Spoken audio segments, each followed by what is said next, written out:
We're covering a critical topic for the AWS Certified Cloud Practitioner exam, IAM Policies and Permissions. Understanding this is not just about memorization, it's about interpreting scenarios, which is exactly how the exam will test you.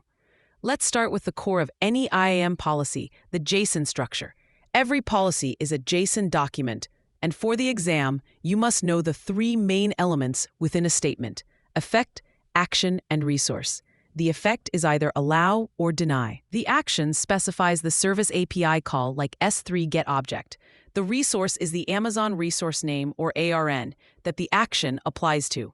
For example, a policy might have an effect of allow, an action of S3 getObject, and a resource pointing to a specific file in an S3 bucket. This combination explicitly grants permission to read that one file. The exam will present you with policy snippets and ask you to determine what they do.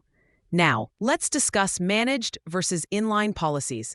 An AWS Managed policy is a standalone policy created and administered by AWS for common use cases like Amazon S3 read-only access. A customer-managed policy is one you create and can attach to multiple users, groups, and roles in your account. An inline policy, however, is embedded directly into a single user, group, or role. A key exam trap is to test your knowledge of best practices. If a question describes a scenario where multiple users need the same set of permissions, the best practice answer is always to use a managed policy for reusability and centralized management. Inline policies are for one-off situations where you want to ensure permissions are tightly coupled to a single entity and are deleted when that entity is.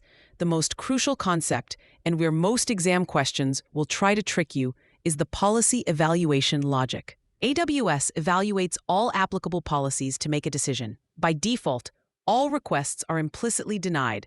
An allow in any applicable policy will override this implicit deny.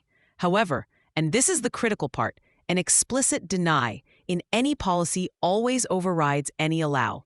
Imagine a user is part of a group with a managed policy that allows full S3 access. However, an inline policy is attached directly to that user, which explicitly denies access to a specific bucket. If that user tries to access the denied bucket, the request will fail.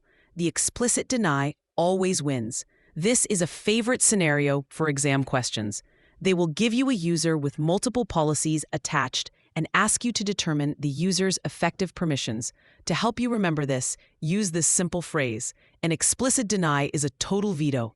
It doesn't matter how many allow statements there are. A single deny for an action on a resource will always block it. This is the ultimate rule in IAM policy evaluation. Look for it in the answer options when you see a mix of permissions. For free practice questions, AI-powered explanations, and more exam prep tools, visit openexamprep.com. That's openexamprep, all one word, .com.